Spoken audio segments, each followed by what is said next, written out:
Hello, and welcome to yet another Tidbit Tuesday. As a special treat for you guys, I don't have makeup on, so you're welcome. Here's my natural face. And I think it's apropos, considering what topic I want to talk about today for this Tidbit Tuesday. I want to talk about the topic of sleep. Recently, I gave a presentation on burnout and how to avoid it. So burnout, when you're just feeling like overwhelmed, stressed, like it's really hard to do your job, there's a couple things that we can do to really support not getting into that state. And one of those things is sleep more. Now, the problem is most of us don't identify with being sleep deprived. So that's a hard thing to prioritize. When you don't believe you're actually sleep deprived, it's hard to prioritize sleep. But most people do need 7 to 9 hours of really good sleep. And so some people are in bed for that amount of time, but they're not getting high quality sleep. And you might be thinking, Annette, how do I know if I'm getting high quality sleep? Good question.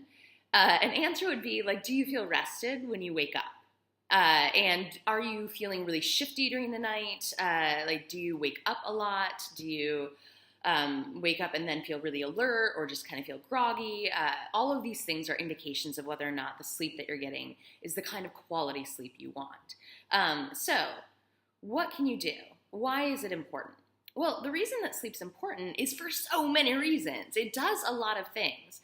Some scientists think that what we learn through the day, like it all comes into our brain.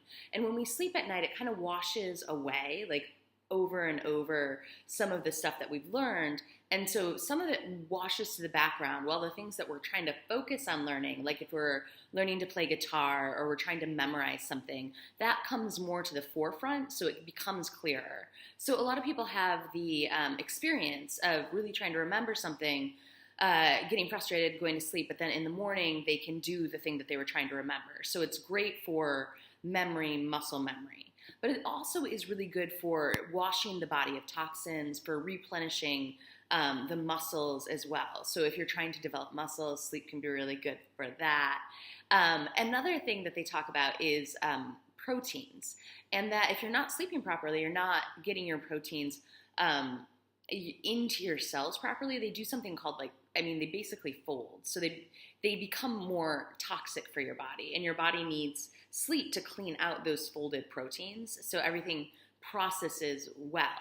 Another thing that they've done is they did a study where they took young college athletes and they deprived them for sleep for 4 days, just 4 days. And when they ran their blood test again, their blood glucose levels and their insulin levels were they were looking the same as people that are diabetic or obese. And that was just 4 days of sleep restriction. So it has a lot to do with how your blood sugar works and how your physiology works as well. And when you're also sleep deprived, the hormone ghrelin in your body is more prevalent, and that hormone is responsible for making you crave things like sugar and carbs. And the hormone leptin is less prevalent, and that's the hormone that's related to being satiated. So you want less ghrelin, more leptin, and by getting more sleep, you'll be able to set your body up for success, especially if you're trying to lose weight. If you're trying to lose weight, not sleeping is going to get, it's just the antithesis of doing what you need it to do. So, rather than, working out more, if you had a day where you're but I need to get all the things in, I can't sleep more, and one of those things were working out, I would minimize how much you're working out and prioritize sleep initially while you're in that weight loss phase. So that's it for this Tidbit Tuesday. Hopefully you guys are all doing well.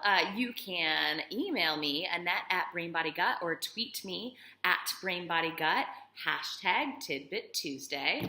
Looking forward to connecting with you again, and hopefully have a great week.